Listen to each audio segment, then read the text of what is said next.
Welcome. This is the Scarlet and Rage podcast. I am Michael, the voice of reason, and this is Jay, the voice of rage. Thank you guys for taking the time to watch. Appreciate all of you who have watched, liked, and subscribed.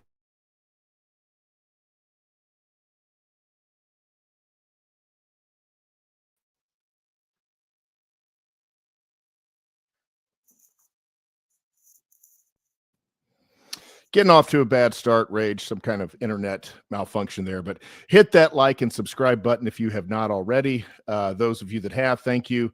And we have got an exciting episode today.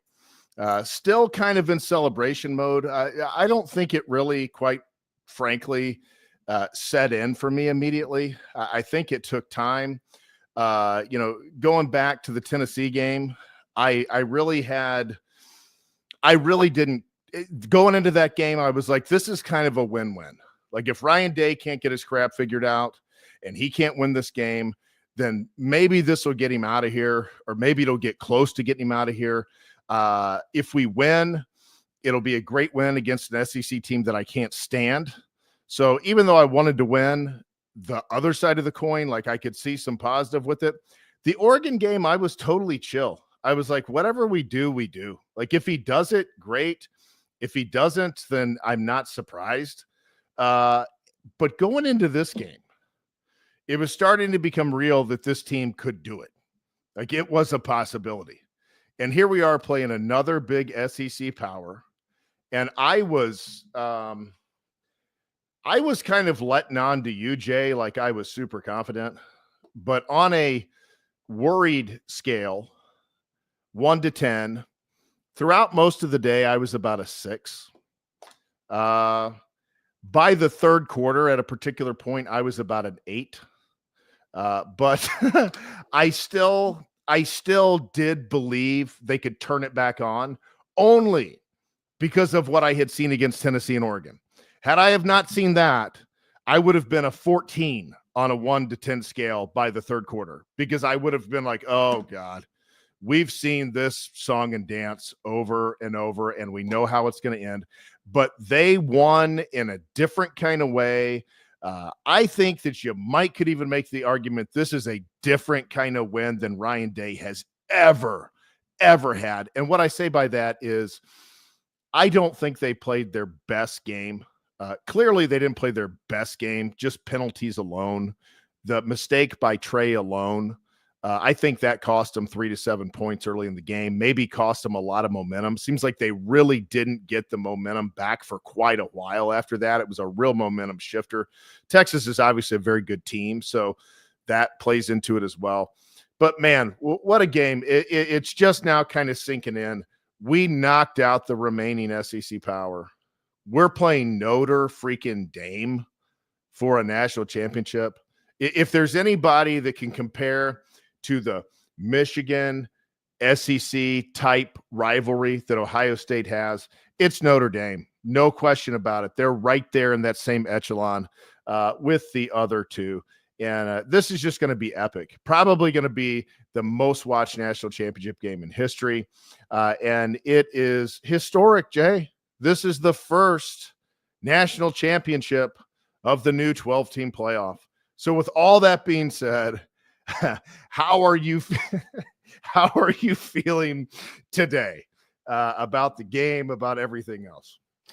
I haven't moved into the national championship game yet, like preparation mentally yet. I'm still on the Texas high a little bit. I think going into Monday, Tuesday, I'm going to be in Notre Dame mental prep mode.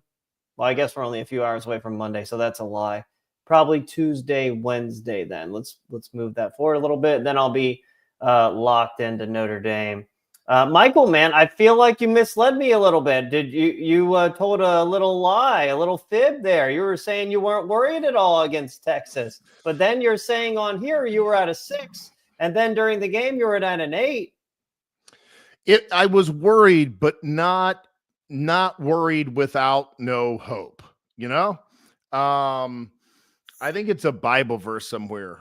Well, it is a Bible verse somewhere. Paul says something about those that are like mourning with no hope.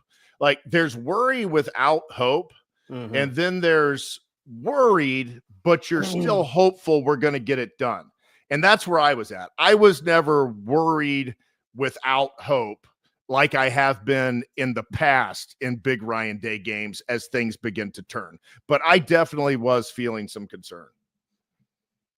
I told you, man. I told you going into the day. Like I predicted Ohio State to win. What was it, 34-21? Yeah. Yeah, and I think had a 34-21 like controlled type game. Ohio State didn't really control this game. And I'm not saying they were lucky to win. I mean, Texas played good enough to win. Yeah, I just I don't know. It's just that game was really worrisome. I don't know. I just could feel it in the air. I'm like, something doesn't feel right. And it happened when I was like watching Penn State and Notre Dame. I'm like, oh God, I don't know. It didn't feel right, man. Speaking of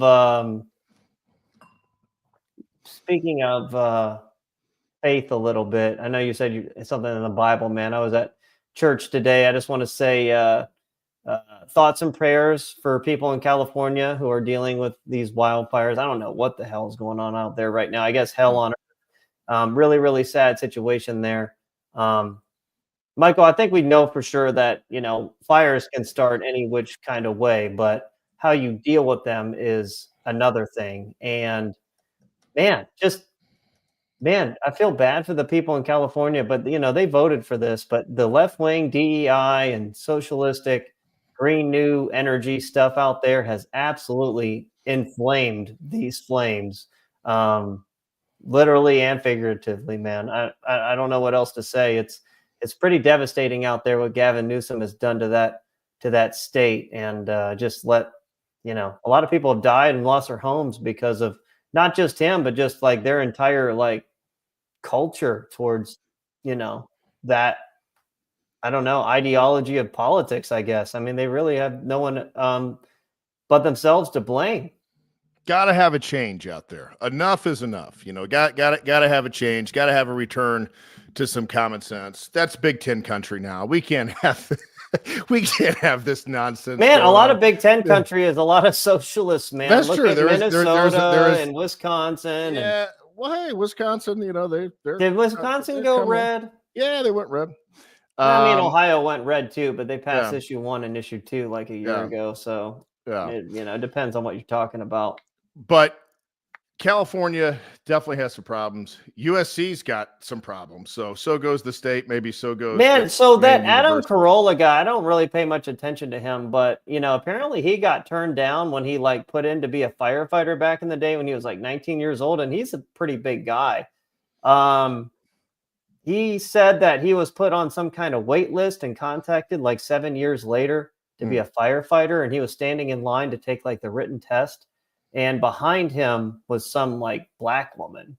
And he told her like he had been waiting like 7 years to be called on for this. And he asked her like how long it took her. And then she said she literally applied like a few days prior. So that's where like that DEI, stuff comes in. Like he was basically put on a wait list because he wasn't black, Hispanic, or female. But their regulations as well have curtailed logging operations, cutting down trees for lumber. They got rid of those controlled burns out there. All like dead trees and stuff aren't removed. So a lot of problems out there. And then you have people on TV that are like trans firefighters that are openly saying that it's somebody's problem it's their own problem. They die in a fire. Like, what is it my problem? They're saying this on national TV, which is just despicable and evil. Well, no wonder football is so popular in America, for people to escape this kind of nonsense. And no wonder it was such a big outcry when politics started being intertwined into football and sports at some point, especially during COVID and 2020 and all the different slogans and everything. So thank God it seems like we're starting to move somewhat away from that. I think there's starting to be a rejection, hopefully in all areas of society. things are never going to be perfect, but hopefully we can move to a good old-fashioned American Michael, before meritocracy. Jay, one thing that's still a meritocracy in this country, 100%, is who wins the national championship. And Ohio State, by merit, by virtue of the win over the Texas Longhorns, have earned that right. And we're gonna break down that game. I know you've got some thoughts on it. Oh yeah, I have some thoughts, man. Happy thoughts, happy rage. I mean, almost on edge rage, but for the most part, happy rage. Rage, the full on rage has not been here in a while. Ryan Day has, he's been better. What do you want me to say? I guess like rage for something that's only gonna come out when Ryan Day deserves it, man. But we're gonna bounce into that. But dude, did you hear anything about like the fire hydrants out in Los Angeles or something not having water? What is up with that? I don't know. I heard something like that. I don't know anything. Did you hear anything about that? No, I really haven't kept up. Well, Gavin Newsom was on with some female, and she's crying to him for answers. Like, why do the hydrants not have water? Why do the hydrants not have water? And the guy is clueless. He has no idea. He's just trying to give some political answer. He's just scumbag Gavin Newsom. SW Lion 26 says there's no water in the reservoirs. Okay. Well, that'd be interesting to research maybe why that has been the case, but certainly seems like California is paying the price for re-electing a man who has been recalled. The state recalled him and then re-elected him, and they're paying the price for it. When somebody gets recalled, don't re-elect them. That's the lesson here. Hey, before we get to this, I see here reminded me Salty Balls is nursing his Ryan Day tattoo. I wonder if he got that. I see people were asking where Salty Balls is. He was in the chat the other night. He was in the chat the other night. He's putting all kinds of crazy things in the chat and saying they're for the algorithm. I don't know. He's been doing that since the beginning. Oh, has he? Okay. Yeah. I haven't noticed. But thank all you guys who are here. We've got Project Hang'em. We've got Caroline. We've got SW26. We've got Slip and Skippy. We've got Taylor Thompson and others that are going to be joining in. So let's get rolling on this. Go ahead. What were you going to say before we get rolling? Michael, about this game, did you happen to see the video of the fight that happened between the Texas fans and the Ohio State fans at the end of the game? No. Was this on like X or something? Dudes. Was this like on X or something? I saw it on like 11 Warriors. They posted about it. There wasn't like full on fisticuffs, but there's like two old men just fighting. And like they were yelling at each other and this, that, and the other. But here's the thing. I'm not sure that this wasn't started by some young, small female flicking off the Ohio State fans. She was some Texas fan and flicking them off and talking all this shit or whatever. And then apparently the Ohio State guy didn't like it. And then the son got involved and this, that, and the other. It was actually a really funny video. I don't know if I texted it to you, but it was really funny. That's all I can say. No, I don't think you did text it to me. Yeah, it was good. Last thing I'll say before we jump like into the game, watching the scan of the crowds at the game, seeing the Buckeye fans, seeing the Longhorn fans, seeing the tradition of the Buckeye band, seeing those goofy outfits that the Longhorn band had and the weird cowboy type stuff. I was so happy to be a Buckeye. When I saw that, I was like, thank God. I know they're very proud of their state, and I know there's much good in the state of Texas, and there's a lot of cool things in Texas. But that being said, I was just glad to be a Buckeye. It just, the colors, that nasty burnt orange, the beautiful scarlet and gray. Oh, there's no comparison. And the good guys won, thank God. Revenge for 2005 and 2009. Yeah. Two games that we should have won. Remembering the Vince Young game in 2005, where we controlled that entire game, and we had, bouncing around between Justin Zwick and Troy Smith. Troy Smith was suspended the first game of the year against Miami of Ohio for, I don't remember what happened exactly, why he was suspended. He was suspended the bowl game and the Alamo Bowl, and then he was suspended game one in 2005, and that really threw us off. They were going between Zwick and Smith in the Texas game. I feel like if Troy Smith had not been suspended, we would have beaten Texas. But regardless, we still should have won that game. Brian Hamby dropped the pass, and then we missed I think, a field goal by, literally a yard. It was like, I think, a 52-yard field goal by Josh Houston. Man. Yeah. And Texas went on to win the national championship. They won that game by 25-22. They took the lead back, I think, with like 3 minutes to go in the game.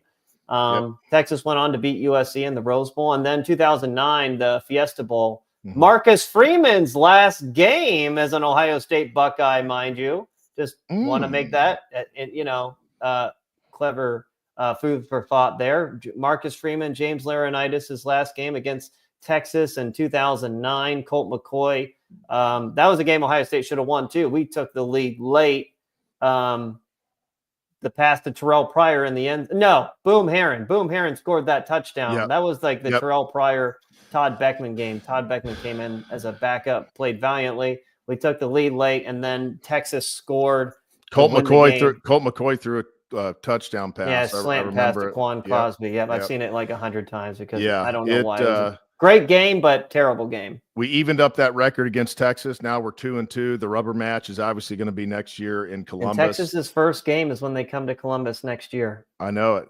Crazy. I don't know that. How often does that happen? You lose to one team and then you start with that same exact team. I don't know. I mean, we'd have to research that. I don't know if that's ever happened. I think it's probably happened, but it's never happened with Ohio State. I can tell you that. Before we get in, let me clarify. I thought that was the case. Caroline, with her comments, got me confused, but Slip and Skippy was the one that had floated the Ryan Day tattoo. And he says he's still thinking about it. Maybe he's waiting for that Notre Dame win. I think he's going to get a picture. Have one game left. Yeah. Have one game left. Don't do anything until after that game. Absolutely. Let's hit a few of these before we get going. At least they weren't as delusional as the Tennessee fans. Ghost of Flea said. Texas fans are better than Tennessee fans, and a dear person to me is a Texas fan and was at the game, and he's also a quasi UT fan, and he came up to Columbus to the game, and I talked a lot of smack to him about the UT game because he just kind of adopted them because he lives in Tennessee, but Texas is where his heart is. I was very respectful this time. I text him, great game. He texts back, heck of a game. You guys are a great team. So good to hear that from a Texas fan. SW Line 26 said, seeing that play Sawyer made, I was having Chris Spielman flashbacks. Let's see. SW Line 26 again. Once again, Big Ten beat the SEC. Ohio State has done it twice. Yes. 1-5 is how the SEC turned out against the Big Ten, and they are eliminated from the playoffs. How would you have imagined that at the start of the season, Jay? Would you have imagined that the Big Ten would rise as being the conference to beat this year and exert itself over the Southeastern Conference with huge surprises, even like Illinois beating South Carolina, which I never would have picked. I would have picked South Carolina all day long. I did not. I picked South Carolina to beat Illinois. Now, I did pick Michigan. For the most part, I picked most of the Big Ten teams to win outside of the ones I got wrong were Illinois, South Carolina, and Iowa, Missouri. I picked Iowa to beat Missouri. The only reason I didn't pick Michigan is because their two defensive tackles were not playing. I figured that would be it, but they still pulled it out. They still figured out a way. Michigan has the best defense. Shout out to Michigan. That was a great win to beat Alabama, and I continue to say it, man. Michigan has the best defense in the country. They were a team that nobody wanted to play at the end of the year. Hell, man, Michigan at the end of the year, considering how these playoffs have turned out, Michigan might have been the best team in the country in the last couple of weeks, and that's not a joke. I don't think people realize how good they were at the end of the year. They were a juggernaut. Let me say this. Last year we, garnered some Michigan viewers because of our coverage of Michigan and our rooting for Michigan to carry the Big Ten pride and the Big Ten flag. And they did that all the way to the national championship.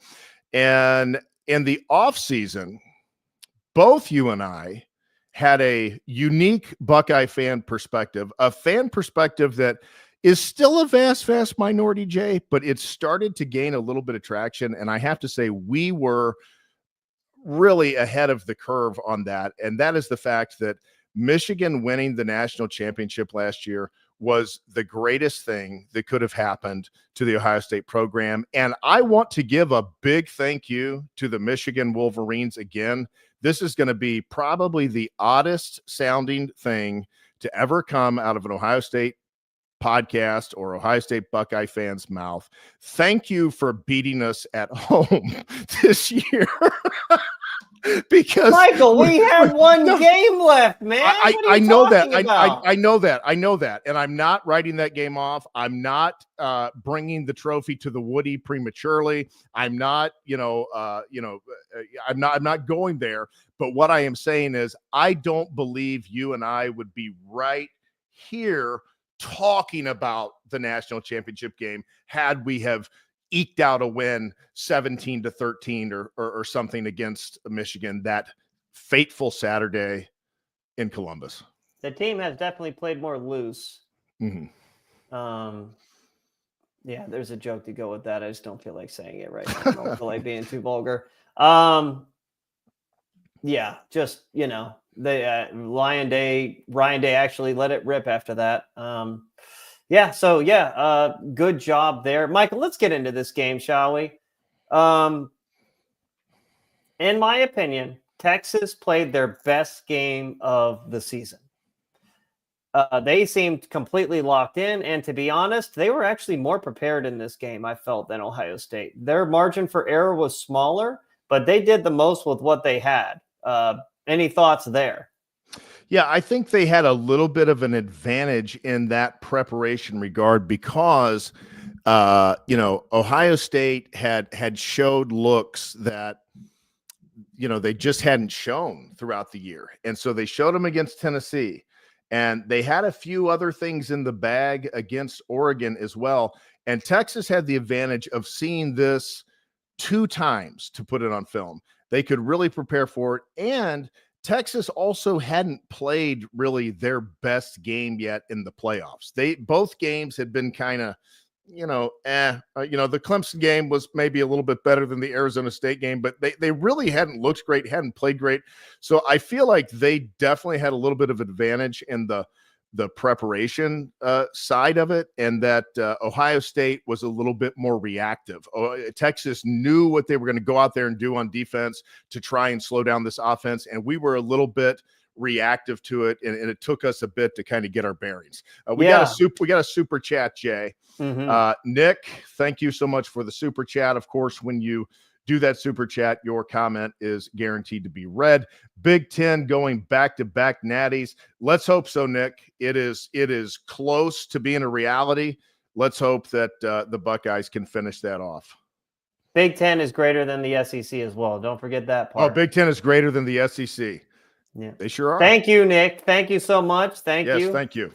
Thank you. Yes. The Big Ten was better than the SEC. There was one game left between the Big Ten and the SEC, and we came through. Ohio State didn't have their best performance, but at the same time, Texas had a lot to do with that. Texas is a very talented team.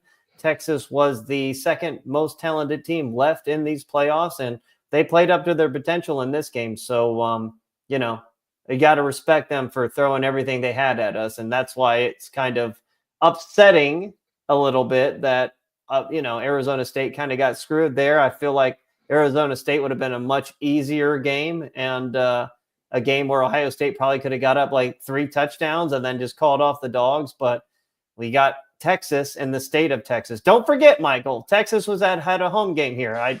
Texas was at home. They were playing in Dallas, a place they play at fairly regularly. Mm-hmm. And if they don't play in they used to play in the Big 12 championship game there every year, but at the very least, they play one game in Dallas every year against Oklahoma in the Red River Shootout. Maybe not that stadium, but they go to that city once a year, every year.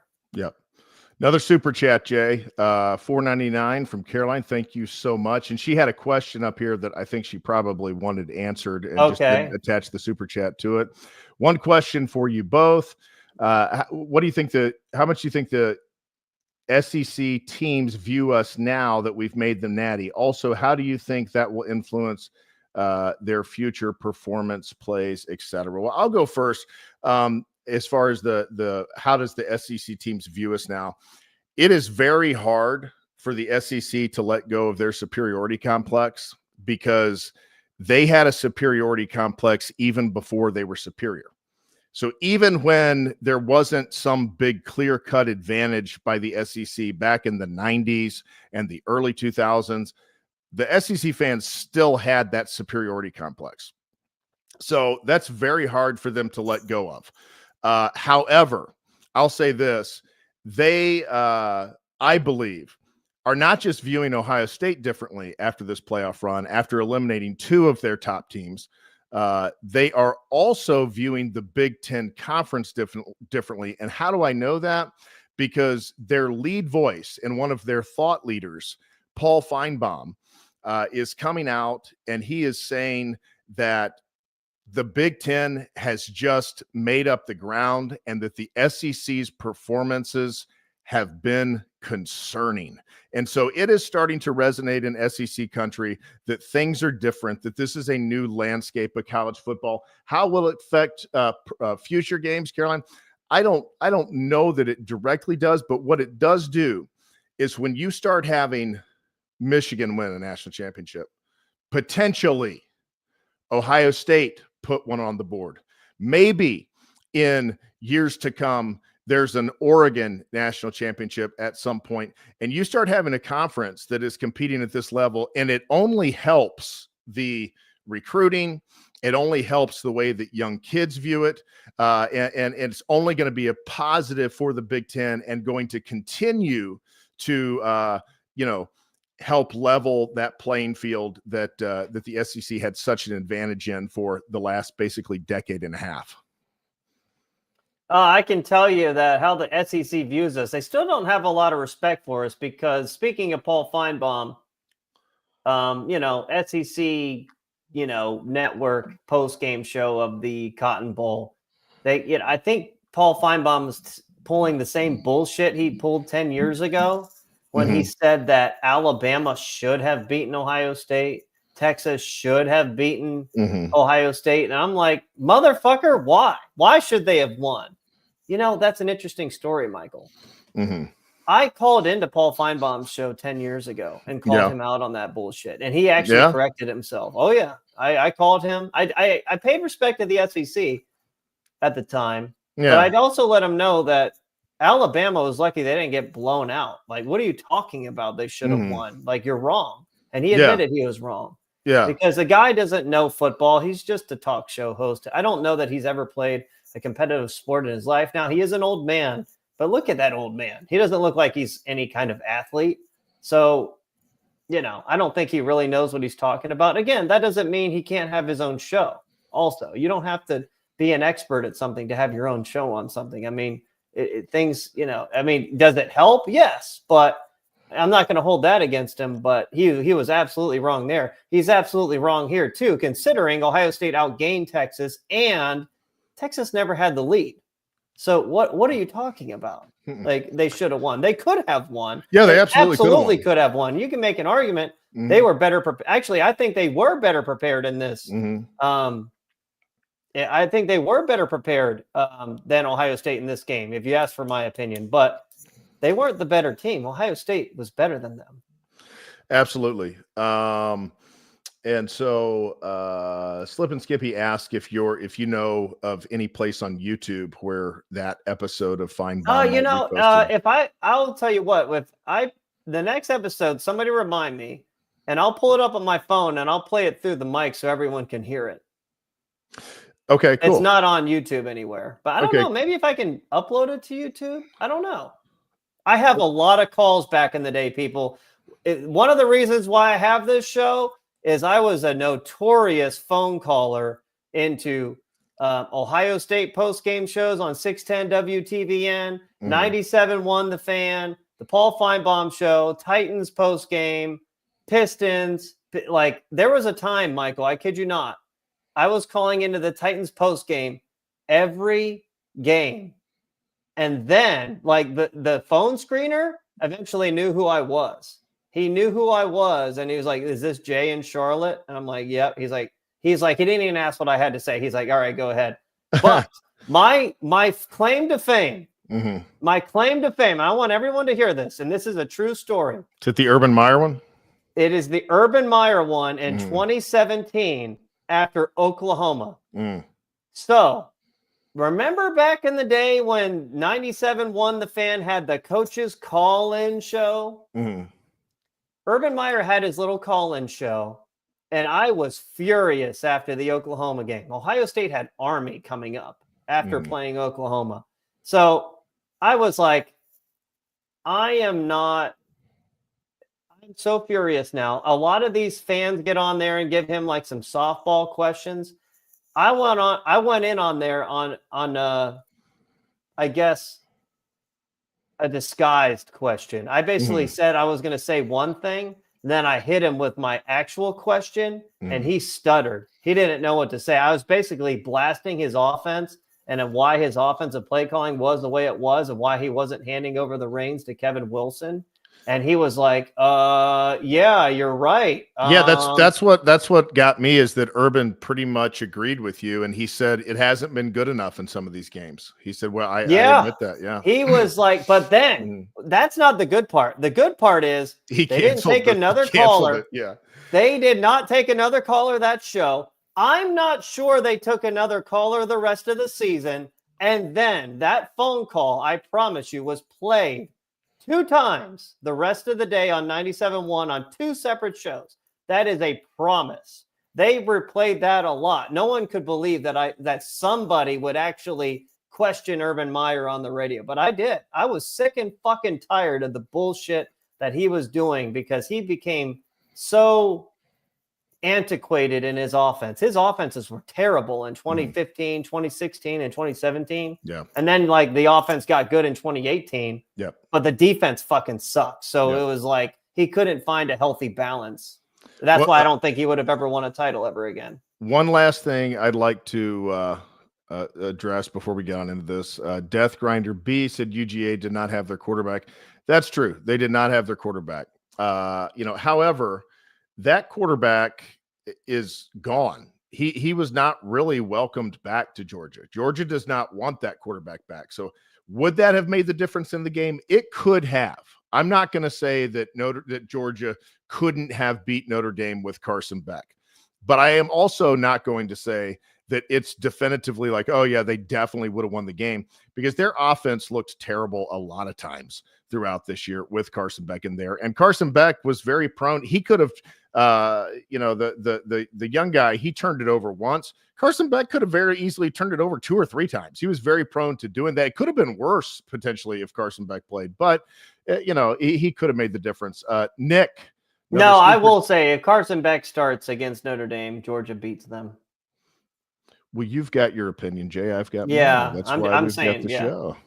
Yeah. Nick, 199. Thank you so much. How many more losses to UM before Day's got to go? Well, if he wins the national championship tomorrow, I think things would have to go really bad for him to get fired anytime in the next 2 to 3 years. So I'll just put it that way. I can't really say. I don't know. I mean, if he finishes, certainly atones for the Michigan loss this year.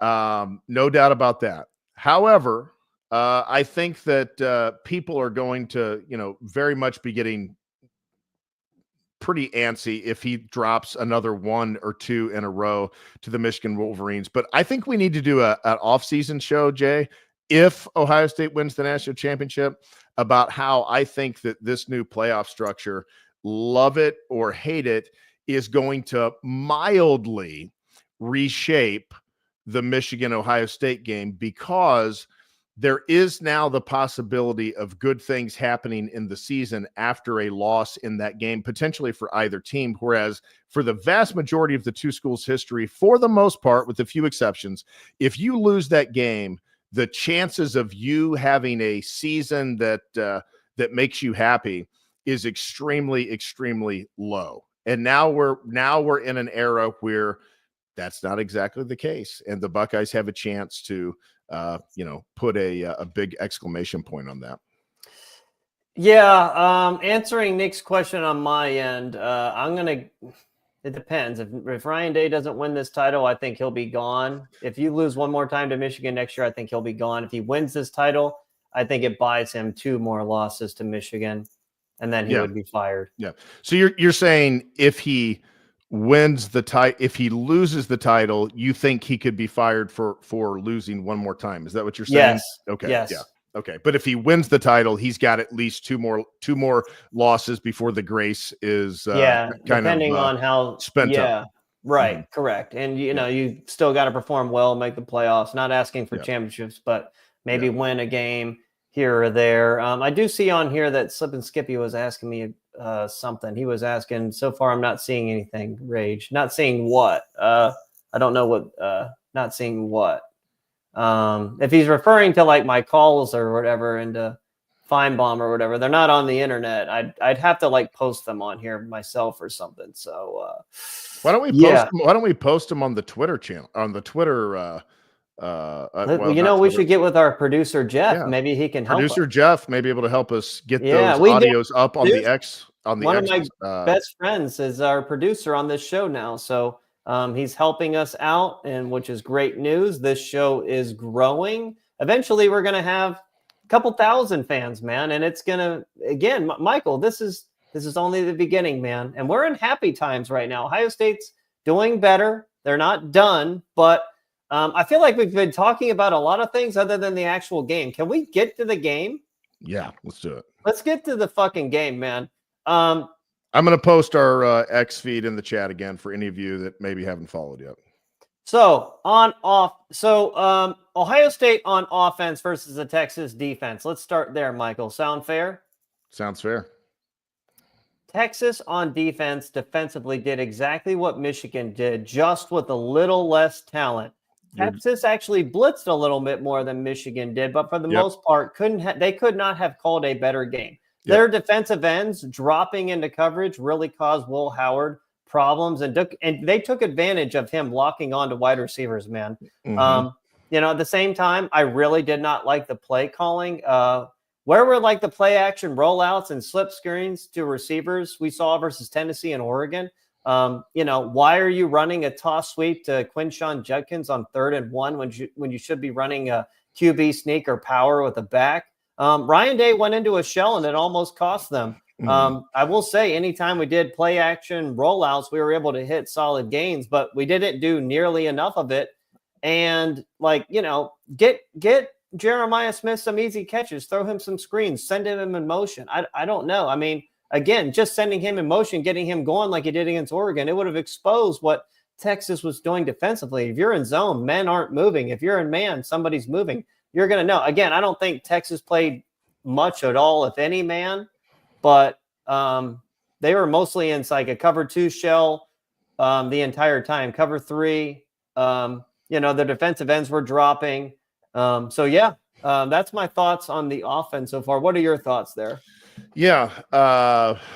One last thing, Death Grinder B. I don't know if make your allegiance and known, Death Grinder B. Are you an SEC guy or something? Because he's now making excuses for Tennessee as if their running back getting hurt and a wide receiver or something being out made the difference in the game. We beat Tennessee like a dog. I don't care what running. I don't care what. Dude? I don't care what running back they had in there. I don't care what wide receiver but might have not been out there on the field. Like we beat that team like a dog. We were physically better. We were schematically better, just better. There was nothing on the Tennessee bench that was ever going to change the outcome of that game. We could have put backup. We did put backups in the freaking game. When you're putting backups in a game, a player or so that's out doesn't matter. Jay, I agree with you completely on the offense. I don't have a whole lot to add. I kind of put that out there the other night that they seem to have taken the Michigan playbook quite a bit, and that's smart, rightly so. Like, why would you not? Yeah, they almost had the talent to do it. They weren't as good on the defensive tackles to be able to do exactly, because Michigan, they never blitz. They didn't have, like, Texas actually had to blitz every now and then and had to mix things up some, and it led to some big games by Ohio State, where Michigan, they never had to. Their entire front four won them that game. Yes, and you almost saw Ryan Day and Chip Kelly falling into that trap again. you've got a light box. Every coaching instinct, every schematic, instinct says there's a light box. We can run the ball, but we just can't. And it's like, we knew that we struggled running the ball, and that may have led to, something here that SW Line 26 brought up about that third and 1 play. It wasn't even a full 1. It was 3rd and maybe a half a yard. It might have even been less than half a yard, but whatever it was 3rd and very short. And instead of quarterback sneaking, where he could have, a gap was wide open when they did the bird's eye view. I mean, they could have never stopped Howard from that. We do a pitch out and take it horizontal and, get stopped and end up having to punt the ball. So that was a very bad play call. And I think part of how Texas was able to kind of shake us and get us off our rhythm, resulted in calls like that. Yeah. I don't know. So he is a Tennessee fan. So he's apparently a Tennessee fan, is what he said. So okay, that's cool. I don't mind. I actually have a good friend that's a Tennessee fan. I don't really mind Tennessee fans. I know you do. You hate them. Yeah, I think Tennessee fans are awful, and I think your team stinks. I'm just kidding. Your team's actually pretty good. You guys have come a long way. People keep complaining about our payroll and stuff when we were actually had like the 3rd highest. Texas and Oregon were both higher than us. So, and we beat them. So obviously it's not all in payroll. Yeah, it helps. You probably need to be in a vicinity of top 5 or something for sure. But it's not like we have the number 1. Yeah, Death Be Grinder. You guys have come a long way, okay? I find it funny. He's making fun of the money we're paying now when it's actually legal to do it, when the SEC's been doing it forever. It's just that they can't pay as much money as us now, and now they're sad that they're losing. That's really all it comes down to.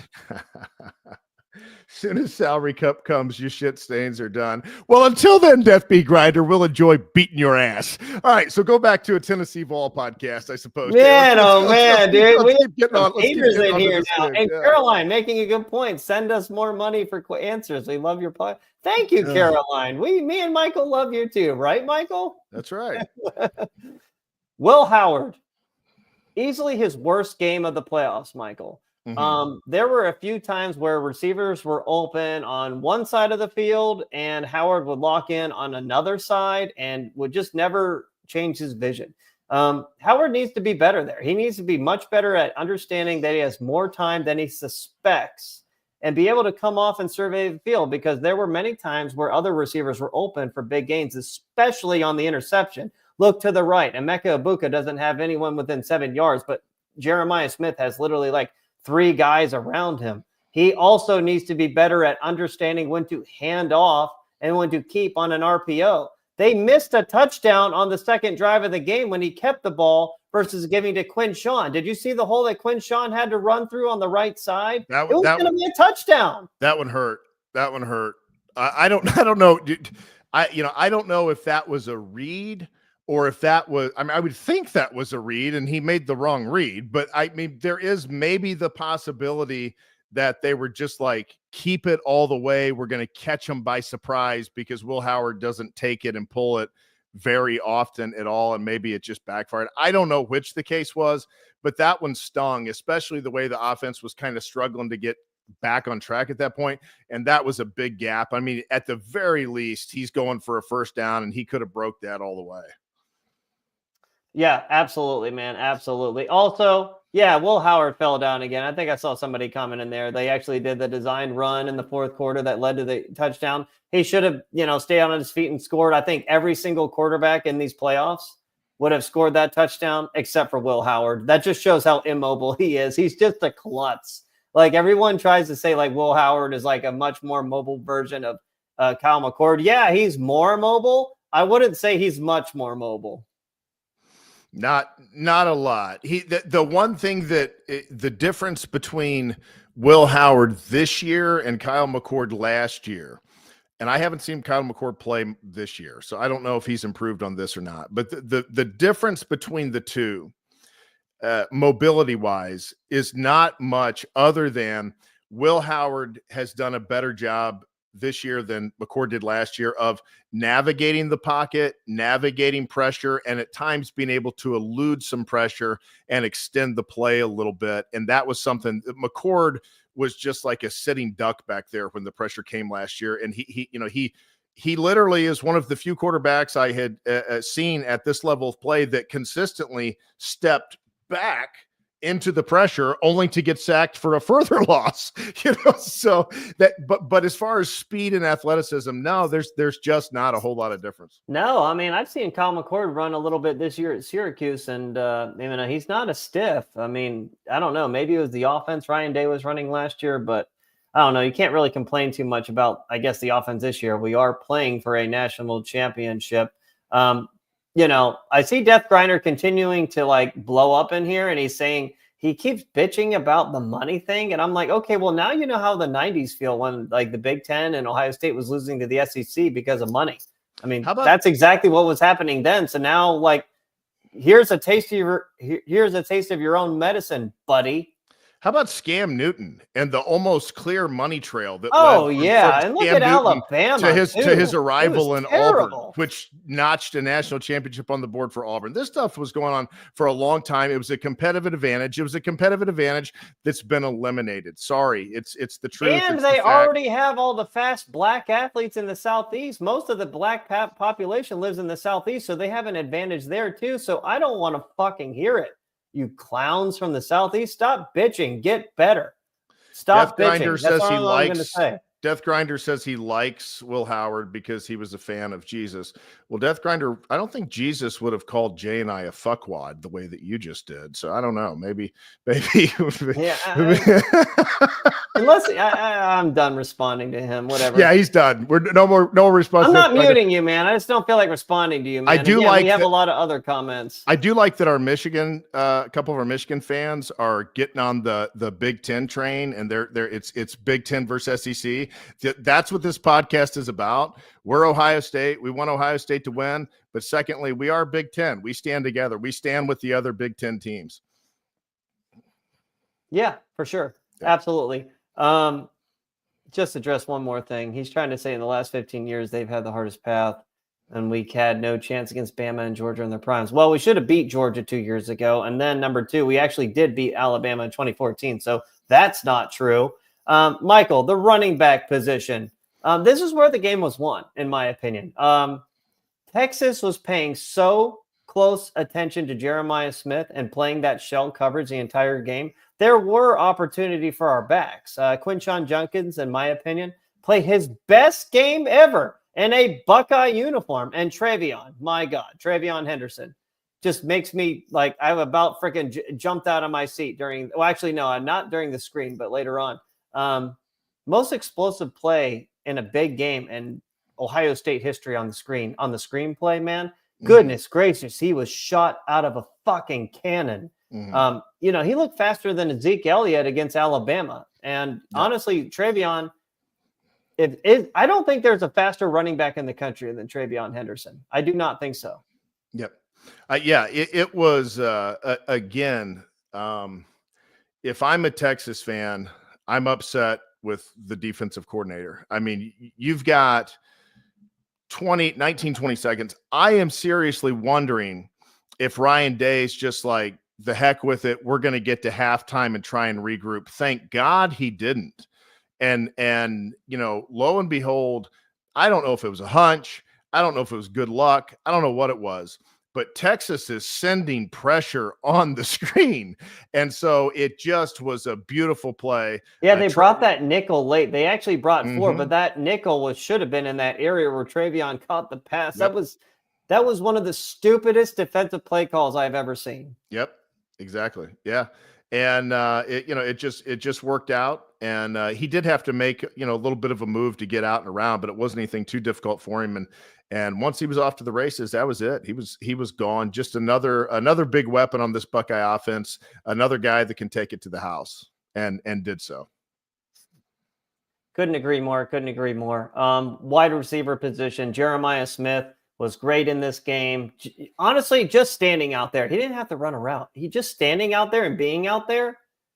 Texas paid so much attention to him that it opened things up elsewhere. Like I said earlier, really do not understand why we did not move him around more or get him in motion to open things up for him more. Carnell Tate was like the main guy.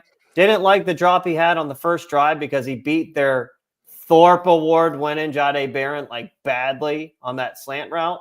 But other than that, he was pretty good. He's the best wide receiver 3 in the nation.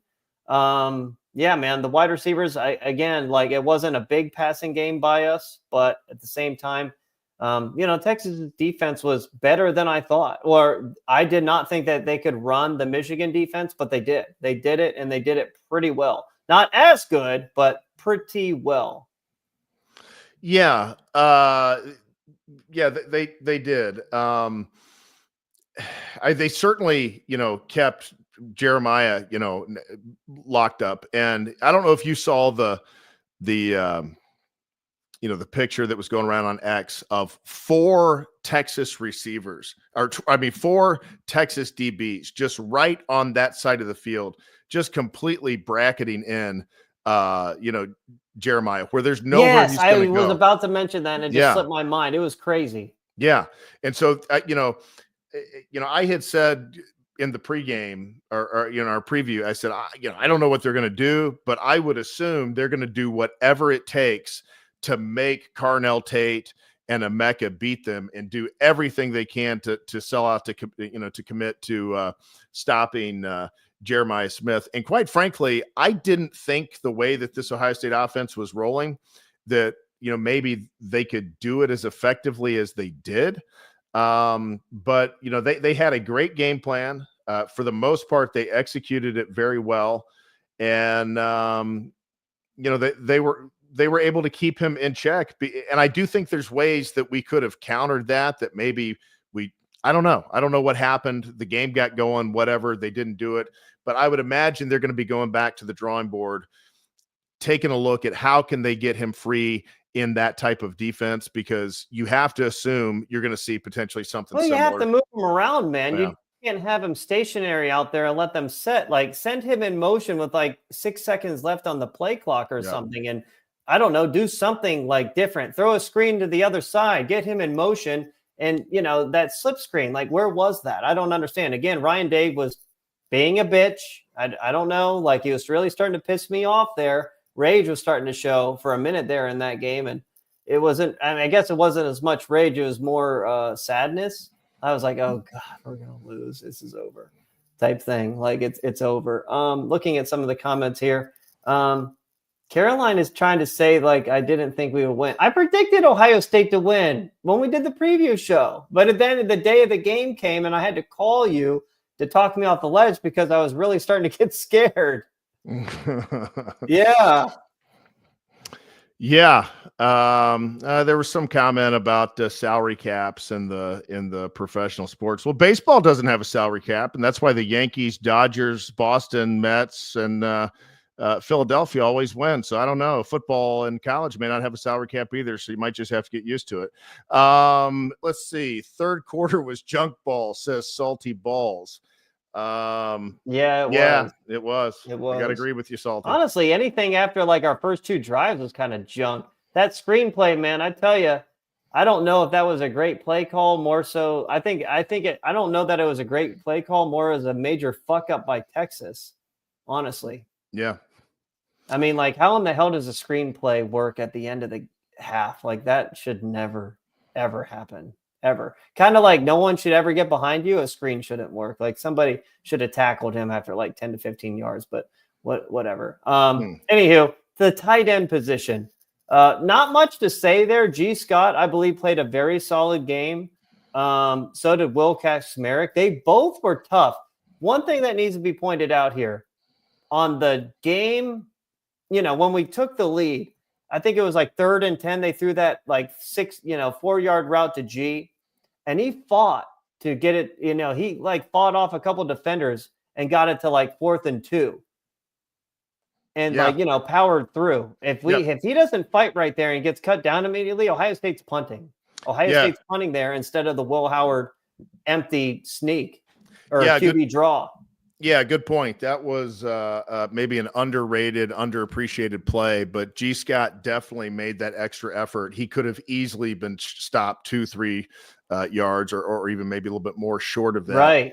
and made it manageable. And I loved it. Will Kaczmarek too. He was very tough as well when he caught the pass. I think he caught like 1 or 2 passes, same thing. A great call by Chip Kelly there, spreading the defense out. You just got Howard back there, and he's able to just find a seam. I mean, that is it's a little bit of a gutsy call, but that is a really hard thing for defense to deal with, because it's thinking about those wide receivers, Smith, Emeka, Tate. It's thinking about how they're going to deal with that, spread out, trying to cover them in place, and then bam, here comes Howard right up the middle. Something that we have not done much this year, Jay. I don't know how many times we've done it. I'm not sure if we've done it, but it has not been often that we have seen Will Howard drive forward with basically just a quarterback dive type thing for in a short yardage situation. Yeah, well, you're absolutely right. He still fell down on that. He did, yeah. I mean, a good runner. It should have been a touchdown. Hey, Salty Balls is here. I know a lot of people were worried about Salty Balls. Not like, I don't know what was going on. Maybe I was hoping he didn't have a heart attack from all the success Ohio State was having. What do you think about this, Rage? Slip and Skippy threw this out the other night that I look like Sark. He said, "Why does Michael look like Sark?" And then he just said that I'm Sark's doppelganger. What do you think? You think me and Sark are a match? No. Okay.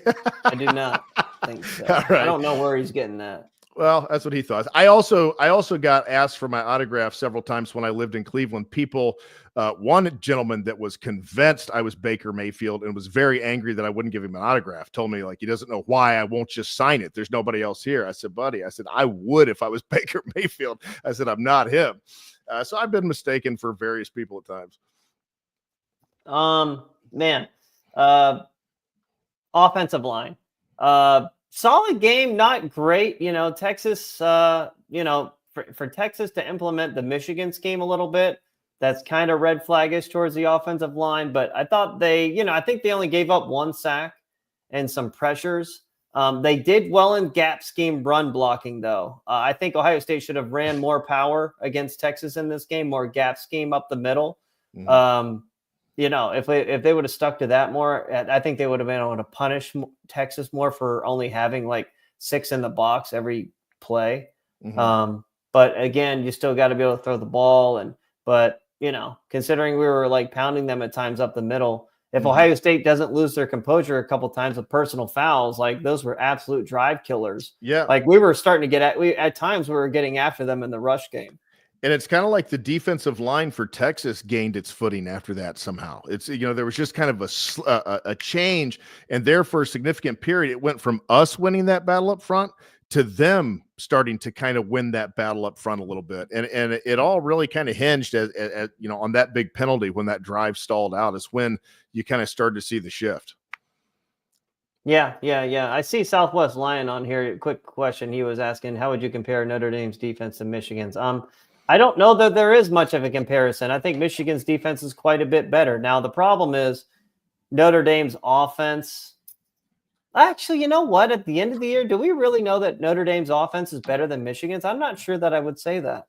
If Michigan has, healthy Khalil Mullings and Donovan Edwards and Davis Warren is, I thought he was playing well. I didn't think he was playing bad versus Alabama before he got hurt. I would say this. I would say if you put Riley Leonard on Michigan's team, then the answer would be absolutely no. I do think Riley Leonard's a little more capable of havoc than Davis Warren. But other than that, maybe being the equalizer or the advantage, I think that if you would have just switched that quarterback, then Michigan would have been a more dangerous team than Notre Dame. Notre Dame's offense isn't great, Jay. I watched it. Their defense is tough. Their defense is disciplined. Their defense is aggressive. They attack the line of scrimmage. They're not, I watched that firsthand. And so we definitely got a challenge, but I don't think that they are as good across the board. Oh boy, Salty Balls just went there. I know it's not a super chat, But he said the one stream he missed, he was in California playing with lighters. Oh, that made me laugh. That might be too soon, but I find it funny. Got another super chat here, Nick. Thank you for the $1.99 super chat. Are you worried Bryce will go 3-0 against you? Jay, what do you think? Worried? No. I'll worry about that when that time comes. I'm most worried about Notre Dame. We'll focus. I'll worry about Bryce Underwood when that time comes. We don't even know that Bryce Underwood is even going to be Michigan's starter next year. As a true freshman, I mean, he could be, but I mean, is Davis Warren a senior? I think he is. I think he's a senior. So who else does Michigan have? Well, you've got the talented freshman that, we just don't know much about him. Jaden Davis. And he gave him a little spark in the Alabama game when they got that touchdown and was able to get a little bit going with his legs and help him kind of change the dynamic of that game. So it'll be interesting to see what he can do. Yeah, I don't know that his throwing mechanics are all that great or arm strength. Caroline, 199. Caroline, did you have like a question? Make sure you put a question attached to the super chat. But thank you for the 199, ma'am. Thank you so much. Okay, Rage at the Natty, will you give us a great performance again? Retrospect.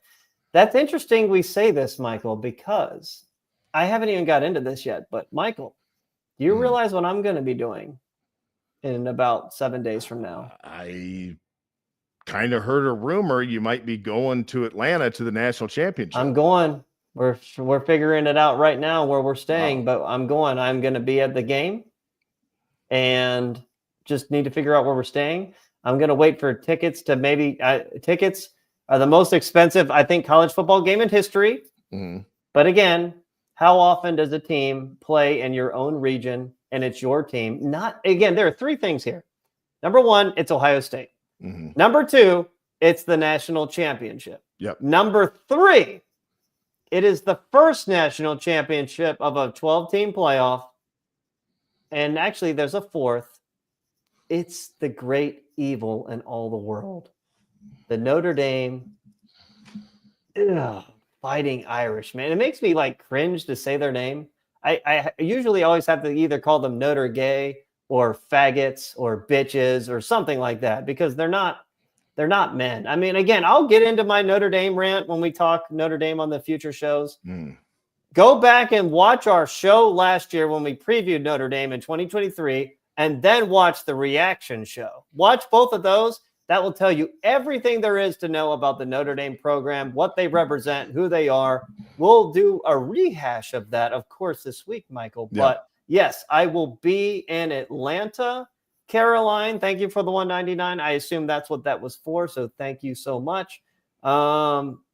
Make sure you bring your laptop for an after cap. Michael, I was loosely talking about this earlier, but I think Mercedes-Benz Stadium actually has really good Wi-Fi, considering I went to the Georgia game there 2 years ago. I was highly intoxicated, so don't quote me on it. But I did do a private tour a few years ago, and their Wi-Fi is strong. I remember the dude told me on the private tour that they make sure it's really good for a reason. And I should be able to live stream inside the stadium. Now, how will you do that? Like, obviously, I can send you. So, are you just going to do it on your own, or is there? I'm going to have to do it on my phone. I don't know. I mean, could you create one of these rooms and then I join in on my phone? I believe so. I think we can do that. Yeah, I should be able to join in on my phone. Awesome. Which would be fucking awesome, and we could actually do a pregame thing. That will be epic. It will be fucking epic. It will be fucking epic. Dude, we still need to talk about our defense against Texas because this is where Ohio State's actually fucking impressive in this game. On defense, for the most part, I really actually like the play calling by Knowles. Yeah, crazy. Knock on wood. I couldn't believe it. I liked the play calling by Jim Knowles in this game. They actually blitzed some instead of sitting back all day. Covering backs out of the backfield was a real problem, whether they're swing routes or deep throws. Alex Stiles just isn't very good and by far the weakest link on the defense. Sarkisian saw that when he watched his hours of film. I know he did. If we see it, he sees it. Alex Stiles is a problem in coverage. He just can't Again, this guy is a converted safety, and he can't cover as a linebacker.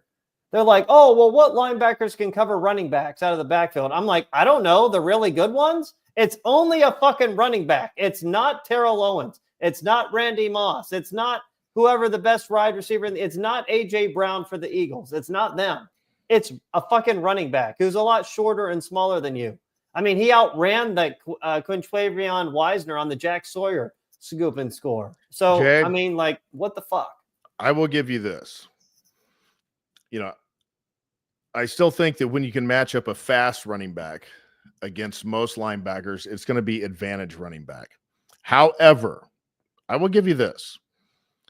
He shouldn't have just gotten smoked to oblivion the way that he did. He just wasn't anywhere close to where he needed to be. So yeah, I'll give you that for sure. Yeah, he just I would like to see more Arvell Reese, but it seems like they're sold to their fate with Alex Stiles in there at linebacker. I would have liked to have seen more Arvell Reese. He's more instinctual. He's got the same size. He might not have the same speed, but he's got better instincts. Well, hopefully next year we'll see Reese and Stiles. But I'll say this: as the season's gone along for Stiles, he has gotten better, and so I'm at least optimistic about that. And again, I'll reiterate, this is just what should be the end of his sophomore year. And I think if that's the case, we look at him differently than the fact that this is his third year here. But age-wise, this should just be the end of his sophomore year. And he has at times played very well in this playoffs. He has definitely gotten better at the run attack and meeting guys at the line of scrimmage and not sitting back and tackling guys 2 and 3 and 4 yards deep. So he has shown improvements, and there's been a lot of good with him. But he definitely has room to grow as well. And certainly that pass coverage is a big part of that. I don't know, man. He's in his third year in the program. I don't know how much more he's going to grow at this point. Well, Cody Simon has stepped it up to a new level. Speaking of linebackers, Cody Simon, in my opinion, was always really good. I think he was better than Steel Chambers and Tommy Eichenberg the last couple of years. And I said that. I think it was a crime to keep him on the bench.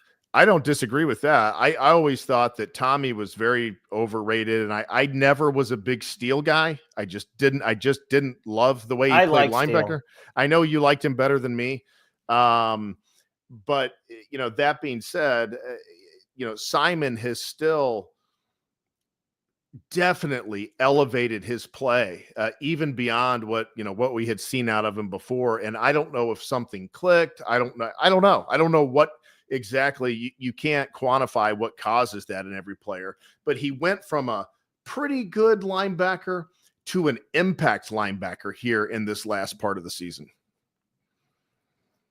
I mean, I think he's the best linebacker in the country. He's playing like it. Yeah, I mean, he's amazing. Like, he is just he's a beast, man. I don't know what to say. At least in the playoffs, he has been. I would say the only guy better maybe is the Texas guy. Nobody from Notre Dame, nobody from Penn State. Abdul Carter's an edge now. He's not a linebacker. Yeah, if he were considered a linebacker, then I would have him. But he's not playing linebacker. He's more of an edge. Speaking of edge, Jay, it definitely had a little bit of an impact on this Ohio State defense when JT Tuimoloau went out. It did. He has not been for much of his career at Ohio State. He has been a guy that if he sprained his ankle and Kenyatta Jackson went in, most of Buckeye Nation would have gone, oh, good. Let's see if somebody can get some pressure for once. However, this year has been, pretty good as a whole, but still not quite what we would have liked to have seen. But we're just kind of like, yeah, this is what he is at this point. But starting the Tennessee game, this playoff run, I mean, he has been a disruptive, just play wrecker over there. And so to have him out you could feel it. You could feel it. Yeah, absolutely, man. I mean, we're still going position by position. I guess we'll Yeah, I mean, yeah, hopefully he's okay. Notre Dame had some injuries along the Oh, I offensive thought line you were too. moving. I thought we were going to go to. Yeah, I was about to. I wanted to Okay. make it clear that Texas, I said it earlier. I believe they played and called their best game of the season Mhm. on offense. Hard to say if it was us or Georgia that was the best defense they played all year. I can tell you though, Michael, I know you're ripping on Georgia a little bit. Georgia held them to less yards and accumulated more sacks in both games they played against them. Um, you know, Consider the bullshit Texas was pulling, the third down play where Ewers almost got sacked and pitched it to the back was pure luck. But you know what? We have to tackle him better and more immediate there to avoid such things. So just throwing that out there. Yeah, no, I'm not ripping on Georgia. Georgia's still got a very good D. I think they might have the best. All I'm saying is, I mean, maybe them or Michigan. Take that in isolation, like they held them to a few less yards or whatever. I mean, that's fine. But I just feel like watching both of these Ds in succession, like Ohio State's D is right there with Georgia's. I mean, it is as good. There's no question in my mind it's as good. I know this isn't the way you view it, but my only question is, are we just better, a better defense than Georgia? And I think that with Caleb Downs and with the way JT Tuimoloau is playing and with the way that Jack Sawyer is playing, and with the way that Cody Simon's playing, and with Iggy and Burke, I feel like we are. I think we are. I think we're better. I think we're a better overall defense. Man, it's really close. I think we're more physical. I don't know if we pressure the quarterback as well. Even with the emergence of Jack and JT, I'm not sure that we pressure the quarterback like them. But That may be true. hey, off topic, one of Georgia's better edge rushers that was going to start next year is visiting Ohio State today. The former 5-star recruit Damon Wilson from Venice, Florida. Apparently, Missouri is offering him a lot of money and more money than Ohio State is. But I tell you what, considering all of the talent lost on Ohio State, you better fucking pay that man. There is no reason why this guy should be going to Missouri over Ohio State. There is no comparison there. Well, I guess there is a comparison because you know what, Michael? We let them beat us last year in the Cotton Bowl. Now, stuff like that, when you lose those games, they come full circle because the head coach of Missouri can point to Ohio State in that game last year and be like, hey, we beat Ohio State. And then they could win recruiting battles like that. Again, just win those games. There's something right there where not winning those games, come back to bite you. Michael, the defensive line, though, great game. I guess what needs to be said is, again, this is a big if. But if Ohio State were to beat Notre Dame, people are going to look back on this game and be like, where were you when? Where were you? Almost like 9/11. Where were you? Where were you? What were you doing when Jack Sawyer strip sacked Quinn Ewers and returned it for a touchdown? What were you doing, sir? Where were you? What were you? I know where you were, but what was your reaction? I was standing up. I couldn't sit any longer. I was standing up as if I was a coach, standing up, leaned over, anticipating the play. I saw that we were going to chop this thing down, and I was like, yes. And then I see that somehow he scoops it and is going, and then it just went into pandemonium. It just went. I don't even know what happened after that. I screamed, I yelled, I pumped my fist, I squealed. I did about everything but cry. What a moment, and what a great thing for him. The great prophet Kid Rock had a song one time that said, you get what you put in, and people get what they deserve. And Jack Sawyer got what he deserved because he put a lot into this program. He's put a lot into not only himself and his game, but to seeing his class that was so highly touted accomplish something. And he's wanted it so badly, and they've accomplished nothing up to this point. And so he deserved that. He also deserved payback for what should have been an epic moment against Michigan that the offensive coaches kind of, fumbled away for him. But man, what a moment! What couldn't have happened to a better player. Yeah, man, Jack Sawyer, he came on at the end of last season, against Missouri. He actually had a great game against Missouri in the Cotton Bowl, and he's been our best pass rusher this year, but he has really come on in these last 3 games. He did have the interception against Michigan too, so I guess, and he stole the flag from Michigan, at least had some balls to fight back. So good for him there. Dude, when that actually not interception, the scoop and score, honestly, it's like a blur at this point in time. I think I was standing. Because it was 4th down. And I was screaming consistently for at least 5 to 10 minutes. I don't know what was going on. I ran through all the house. I stuck my tongue in my wife's mouth. It was absolute craziness, man. I don't know. I don't know. Honestly, it was a blur. I hugged my brother-in-law. I might have stuck my tongue in his mouth too. I don't know. It was just fucking crazy, man. It was absolute jubilee. I just couldn't contain myself. It felt like winning the national championship, man. It really did. And again, there's 1 game left, but yeah. I think, in the back of your mind, you have to think I know Notre Dame seems like a fucking team of destiny, but fuck, man, they're not as talented as Texas. They might. I don't know that they're better than Texas. I'm gonna have to study them more, but yeah. I'm just laughing at. I'm not gonna repeat that, but I'm just laughing at Salty. Yeah.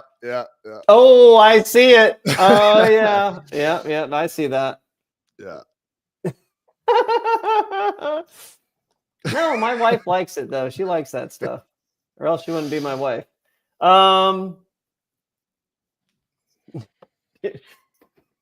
So at linebacker, man, let's move on to the linebacker position though. Alex Styles is a fish, man. I mean, what else are we going to say? That was a problem at the linebacker position. He didn't have his best outing. I mean, Texas is 2 of their touchdowns. Actually, the first touchdown came on him. Their second touchdown came when, that was a Jim Knowles thing. They blitzed Alex Styles and nobody took accountability for the back out of the backfield. Yep. So there's that. And he was there. Massive problem there. Massive problem there. Yeah. What else? And I don't know anything else to add about the linebackers. I think I got off track there, laughing in my mind too much. Yeah. No, I think we covered the linebackers. Yeah. So where are we going? Okay, secondary. I just have one person's name in the secondary. I want to say. Yeah. Your boy. And you know who that is? Oh yeah. Just a monster, man. Jermaine Matthews.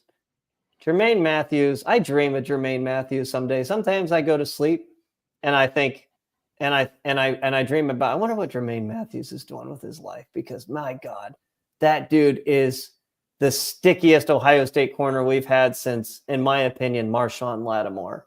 He is that good. Yep. He is just that good. I know he was called for pass interference once. But again, I didn't see the back of the end zone. I would have liked to have seen where his left arm was to be called for holding him. But that one slant route they threw to Matthew Golden, that wasn't there. Jermaine Matthews is taller than him and beat him to the spot. That slant was not there. His coverage is just so sticky. If I were Jim Knowles, I would put him in man coverage all day long. Maybe you could have a zone in other places, but I would put him on whatever team's best receiver and be like, shut him the fuck down. And I think so.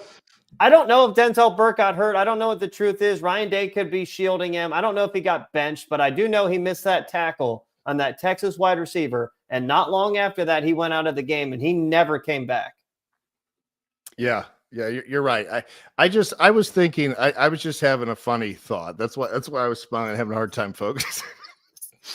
What are you thinking about, man? I was thinking of like if Ohio State won the national championship, of like getting some T-shirts made. Like I would get one. I don't know if anybody else would want one. Getting some T-shirts made that that says something about Ohio State national champions has your face on it, and it just says Rage knew. That's it. Like Bo knows, Rage knew. Rage knew all along this was going to happen. I don't know. I think I think I would wear one of those.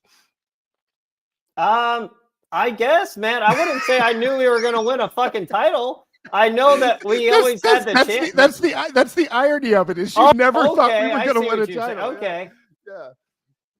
Oh my God, man. Oh my God. And then Caleb Downs is obviously also amazing. Like the tackle he had on Ryan Wingo at the beginning of the game, that was going to be a touchdown for Texas. There aren't many people in the country.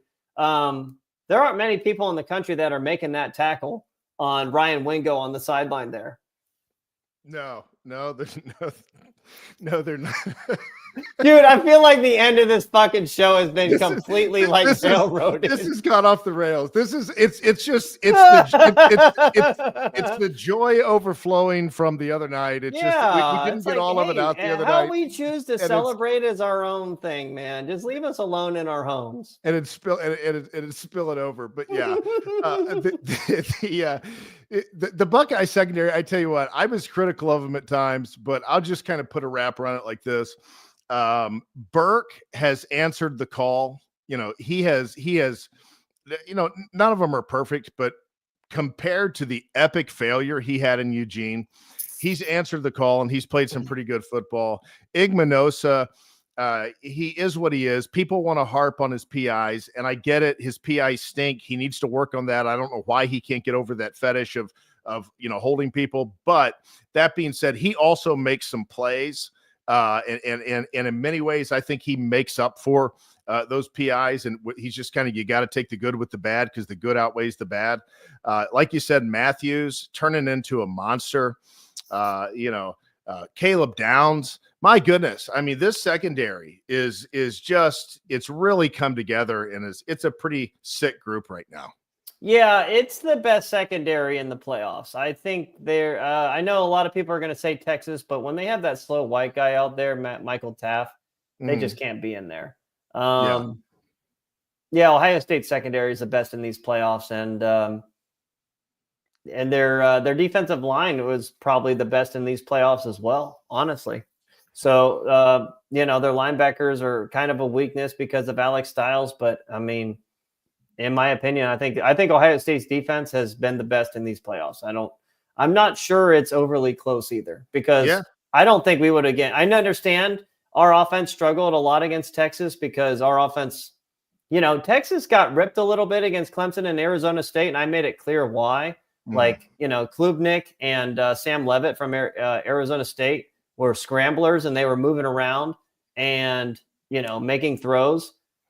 But, Will Howard can't do that. So Texas didn't have to deal with like a scrambling quarterback anymore. So it kind of like made it easier for them, where I don't think Ohio State's defense would have struggled with scrambling quarterbacks so much. I think our team speed on defense is better than Texas. And I think, those quarterbacks try running around against us and they're going to get killed.